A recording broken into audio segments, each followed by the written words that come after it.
down at the Boatyard at Barton because Patrick's got a possible work experience here, and I've never been in here, but for myself, for painting, it looks fascinating. Beautiful boats that they're renovating. Yeah, of course it does, yeah. Lignum vitae bowling ball that they make carving mallets out of. It's a brilliant idea.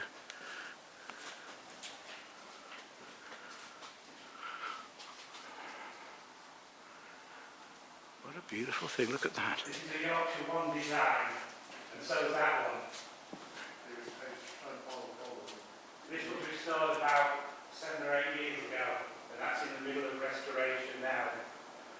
We replanked, redecked, infinity pool, and they pulled them. It's like a Formula One. They're measured with aluminium templates around the outside with tolerances, and then they've got a datum scribed. There's a thing called St George, and it's the St George's class. It's really interesting. That's just the old owner of the yard here. The cobble there. Yeah. We just that was built in 1908, I think, or 1906. And then we replaced all the strap floors, which so first of all of this shed is on wheels and it wheels back, so to get it in here we had to make this bogey cradle. There's 4 giant wheels, 25-ton wheels that can be barred around, so potentially we could roll the shed back and we could crab this whole structure out into the yard, because we didn't know what we were going to have to do. We knew we were going to have to drop the lead, which is 10.5 ton, so we replaced the whole of the stem. That was massive stems outside the old one. So That's not brilliant.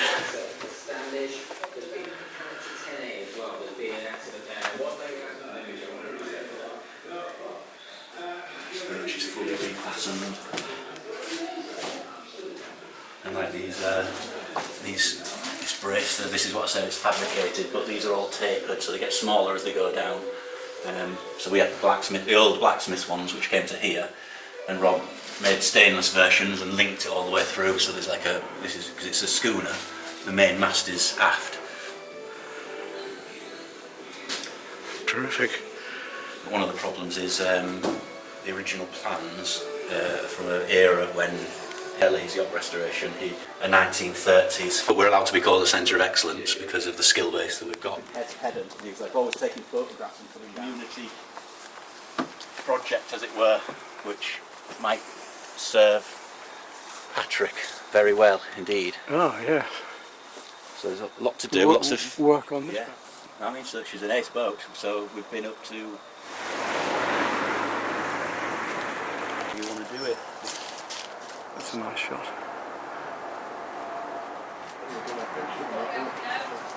I've just discussed it now. Yeah. I've got most of my... Just cut the hole in here and we just had an idea and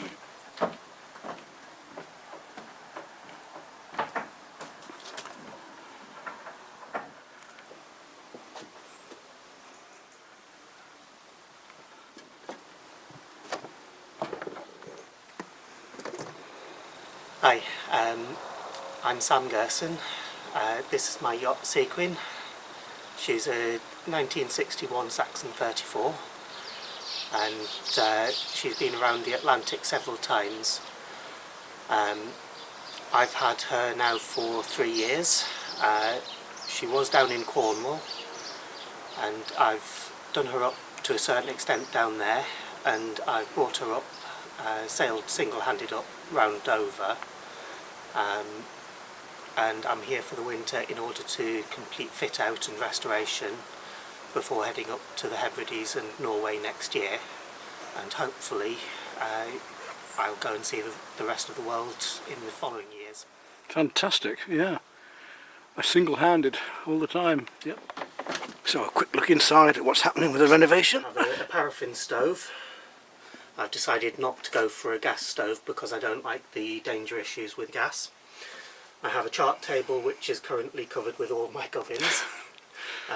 There's a quarter berth, 2 saloon berths, one of which is currently housing a stove. This is a removable stove so that I can take it out when I'm sailing and put it back in when I'm at anchor. I need to rebuild a series of lockers along the sides where they've been taken out, and I need to finish the cabin sole, and then forwards. This is the toilet, or the head as we call it on a yacht, yep. Yep. And another set of berths in the forepeak. There's a total of five. Berths. There's a quarter berth, 2 saloon berths, and 2 V berths in the forepeak. And all the radio equipment and everything else, is that going to be? The VHF radio is there? here. Yeah. Compass and instruments in the bulkhead there. And the electrics, the fuse board is there. And You've got an engine down here. So that's fantastic, and you're going to be doing this trip around the world eventually, but you're not going to be filming it, but you are going to, viewers will be able to see photographs from your adventures. Where? on Facebook. I'll be putting up a Facebook wall with the name of Sea Queen as a business option.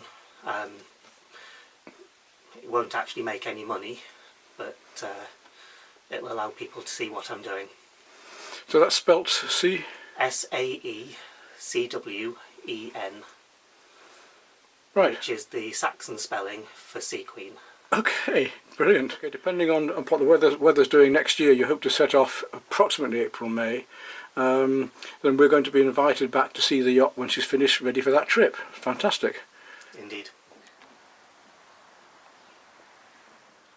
So this is your actual boat in 1972. Yes. Fantastic to have that in the book. And this was the owner at that time. Right. The writer of this book, whose name was David Barry. David Barry, actually had a passage with the owner of this yacht. How long ago would that be? 1973. And on a different boat, actually sailed on this boat, sailed across the Atlantic. Sailed on this boat across the Atlantic at the age of 19, which is incredible.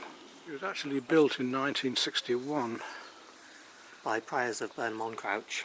Right. Here we have a traditional Yorkshire sailing cobble.